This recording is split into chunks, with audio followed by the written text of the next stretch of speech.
guys, thank you for doing it. To say that it's an honor and a pleasure to be speaking with, the planet's biggest touring band would be an understatement right there. But when did you know that you were coming to New York and LA for these gigs? Was this planned a long time ago? Yeah, it's been in the plans for a while. We got offered to play at Bottle Rock. That was really cool. We're really proud of that, and we managed to build a little, some shows around that. But it was a little bit touch and go, obviously, with the COVID situation back home, so we weren't sure whether or not we were going to make it. But we're happy we managed to get here. We got the phone call we were leaving Sunday night. We got the phone call Sunday morning that we had to pack and go. It was that touch and go. Was that the infamous show where Guns N' Roses had the stage, had the plug pulled on them mid-show? That's the one. Yep. That was the same day as us, yeah. So was that your first ever gig in the States? No, we've played a handful of shows over the years. But I think this is our most kind of substantial shows. They're the biggest shows we've played. Yeah, the Webster Hall is a real deal venue. A lot of bands for their first tour, when they don't know, hey, how many people are going to come out, they do what are called underplays, where it's like, we can bring 1,000 people. Let's play a place that holds 200 people. You guys are going straight into it with a place that holds 2,000-ish. Yeah. Yeah, that's kind of the way we do things. We've always done that back home and everywhere, really. In our entire career, we kind of, I don't know, you got to aim high. You got to take some risks. Yeah, for sure. So it's great to see that these gigs are happening, just New York and LA. Do you think if these goes great that we might see another tour 6 to 12 months down the line where you hit more cities? 100%. 100%. Okay. New York, LA, both of you, first time in New York or LA? Nah, we've both been here a few times. I've spent quite a bit of time in New York. I've got a lot of friends who live there. There's actually a lot of Kiwi, like ex-Kiwi musicians that live there, so I end up sleeping on their couch most of the time. And it's always pretty righteous. But yeah, we've spent a bit of time in both places. Yeah, I forget the festival that we did in New York. It's that kind of CMJ. CMJ. Oh, CMJ, the infamous South by Southwest equivalent of New York, but sadder and smaller. Yeah, yeah, we did. It's funny, we did South by and then immediately did CMJ afterwards, and it's quite a different vibe. But it's great being in New York, and we've done some recording there too. Worked with David Kahn out in New York. We've done a couple of songs with him, which is pretty cool. Really? Yeah. Wow. What a part of my ignorance here. Now the band is 13-ish years old, right? So Wikipedia is wrong. So around when did you work with David Kahn? That must have been 2016. Okay, so post McCartney. It was for our second album. Yeah, it was for our second album. Actually, I played on one of McCartney's basses when I was in there because he just left it at Kahn's studio. So that was pretty cool. It's actually featured on one of the songs, which is dope. Which song is that? A song called So High. Okay. So I'm new to your catalog, but yep. I'm really into what it is that I've heard. If we take a song like All She Wrote, the lyrics about the young people want to be older, the older people want to be younger. When that was written, was there oh my God, we just wrote an amazing thing here? Or is that just like those lyrics were just spit out and you went next? There's kind of a little bit of both of that stuff. Sometimes when you're writing a song, things just kind of fall out. And that song was definitely one of those. It was part of a run of sessions where we were quite prolific and things were really falling out of us. And that song happened quite quickly. And I don't think it was till after, like back a few days later, listening through it, I was like, this is actually quite profound. This it's one of those weird lines as well. It's like it's almost, I don't know, you almost feel like guilty, or like, is this too like on the, is it too simplified? But it's like a deep truth. Yeah, something you all know, but why has no one put it in a song before? Is there a reason for that? Is it tacky but it resonates with everyone, you know? Yeah, it is one of the most prophetic, smart observations that can be in a song. And cool. At the same time, it's a super poppy, catchy song. So it's one of those things where it really catches you off guard as a listener to hear something like that in something catchy. Yeah. So a lot of bands in your situation might go, oh, this is too smart. Let's what rhymes better? But you used, and that's really commendable. Then another song of yours that caught my ear, Rolling Stone.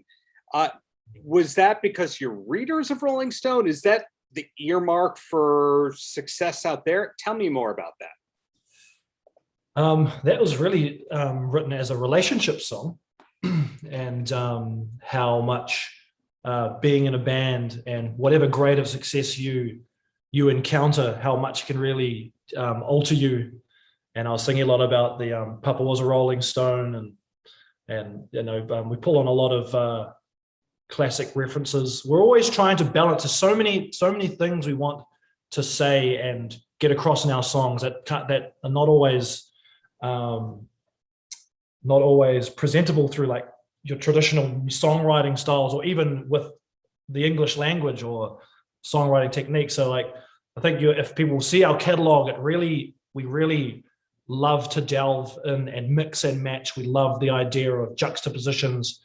We love to try that. What you're saying, you perk up at something that feels nostalgic, but it's new.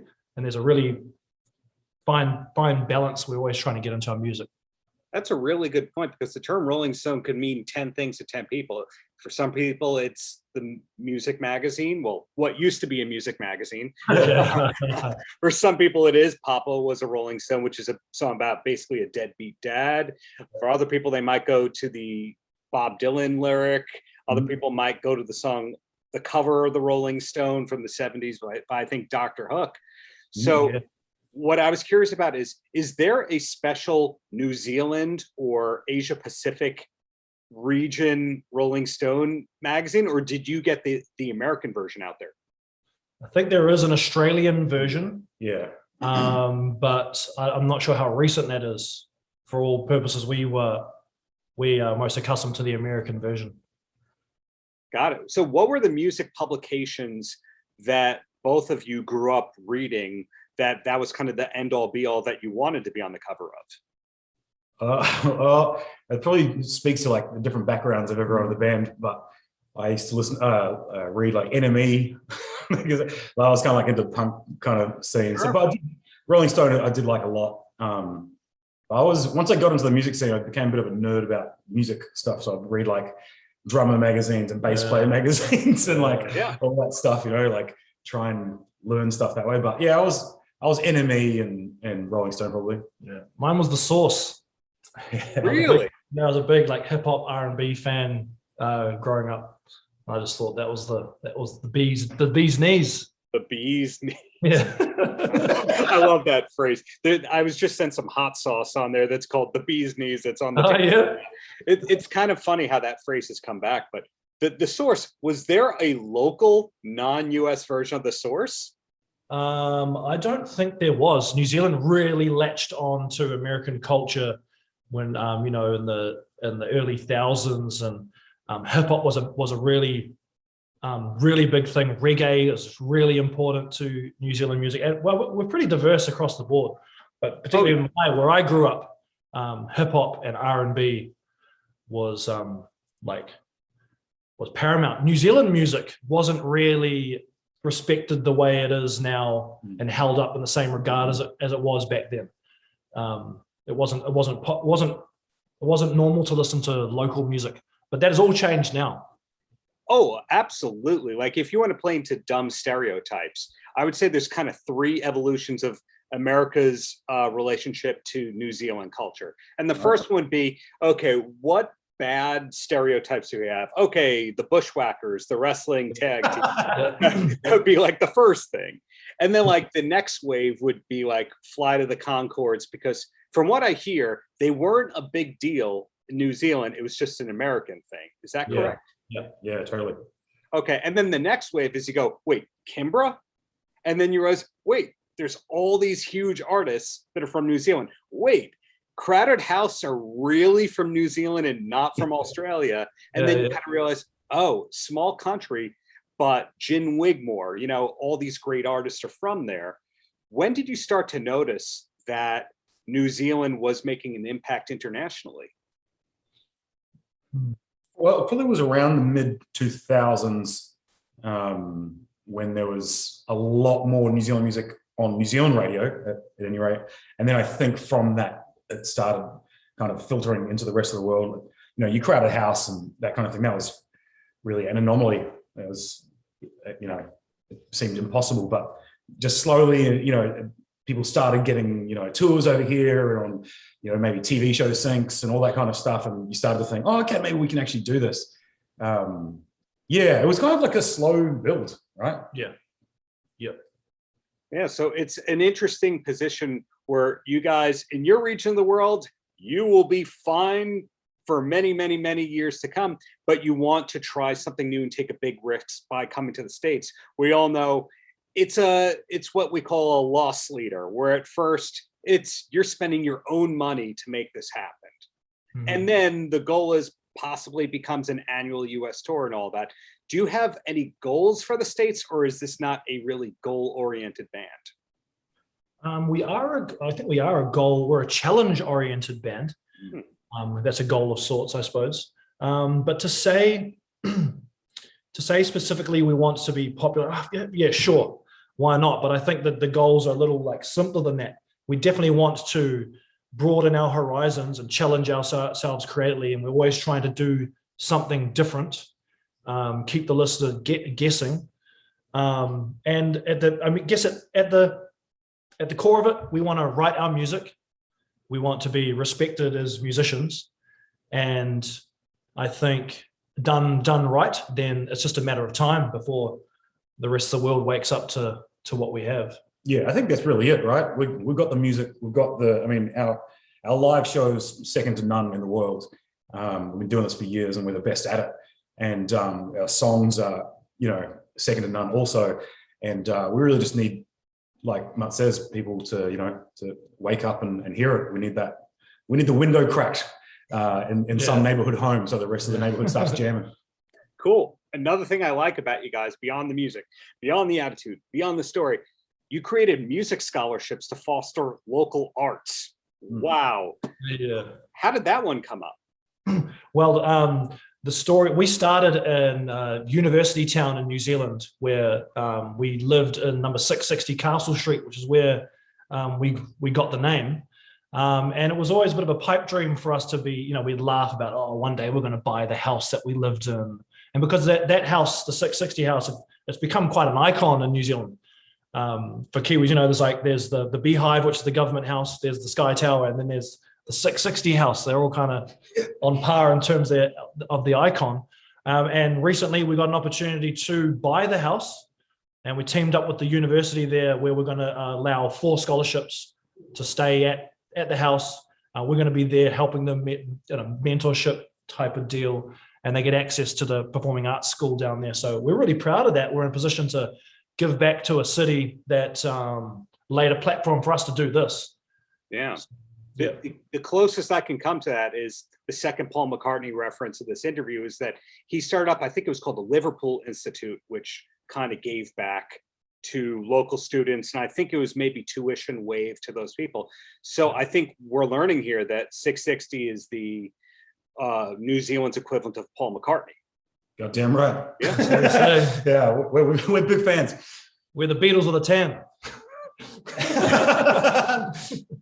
I can't top that. So 2 more questions, and then you're both free men. And the first one is for you both. Lockdown aside, I know that New Zealand was on the forefront of the world with touring, where they controlled that stuff, and hence I'm talking to the biggest band in the world of a certain era. What was the last concert that you went to for fun?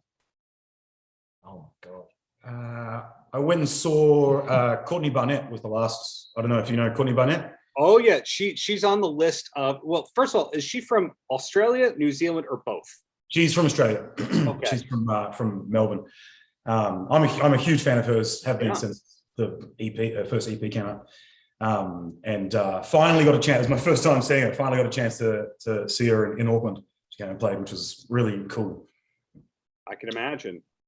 I think I went to see like a friend's band play at like the power station, the local you know, that local venue in Auckland, which is kind of like the what do you call that venue? It's kind of like it's kind of like Webster Hall. You know, it's like when you come to Auckland, you play that venue. It's like it's an arrival of sorts. Sure. So yeah, it was that. It's been a long time since I've been to a gig, an international one, because we haven't been able to for so long. Is that Power Station venue named after the Robert Palmer Duran Duran All-Star Band? I don't know the answer to that. A guy named Peter Campbell owns it, and he seems like the kind of guy who might reference that. Yeah. Yeah, it's a weird random coincidence here is when I'm working during the day, I'll often have on this internet radio station called Auckland 80s. Of any 80s station in the world, I listen to the New Zealand one because I like to say, what were actually the hits? And it'll be a random thing like Santana had hits in the 80s. Okay, interesting. You guys have taste over here. But Power Station, like more than the one hit comes up. So I was trying to figure if Power Station was randomly big in New Zealand. Maybe. Well, whatever it is, the last question I have for you both. Do you have a TV recommendation to pass along to anyone who needs a new show to start? We were just smashing the 9 Perfect Strangers. We did that in about 3 days. It's pretty good. Yeah. Yeah, that's the one we're watching as a band at the moment, which is, I think it's the first time we've ever watched a TV show as a band, which is quite nice. I don't know. Yeah, I did nothing but watch TV, and yet right this second I'm drawing a blank. Yeah. I've been rewatching a bunch of stuff actually, going through Mad Men again and BoJack Horseman, and I really like Barry actually. You know that show Barry? Yeah, on HBO. Yeah. Oh, that show. You know what we're going to watch today after this interview was What's The that? Wedding Singer. Yeah, Really? That's a big hit in this band. it's not a TV show, but it's So a we just sleeper hit. Did you know that was a Broadway play for about a year? I did know that, which is Didn't know that. insane to me. Yeah, I guess anything can be a Broadway play if enough people see it in the theaters. That's Yeah, they're making an Empire Records Broadway show at the moment. hey, that's cool.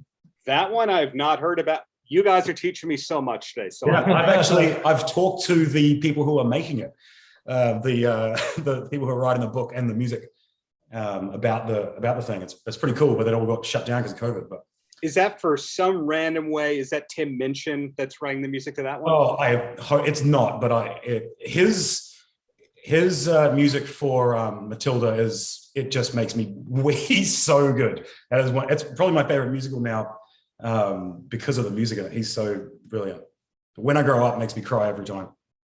Cool. Well, I will not play that for you and make you cry. The bottom line is thank you so much for your time. Looking forward to your gig in New York, and thanks for doing this. Yeah, thank you so much, thanks for doing this, man. See you Thanks, soon. guys. Take care. Yeah, see you. Bye.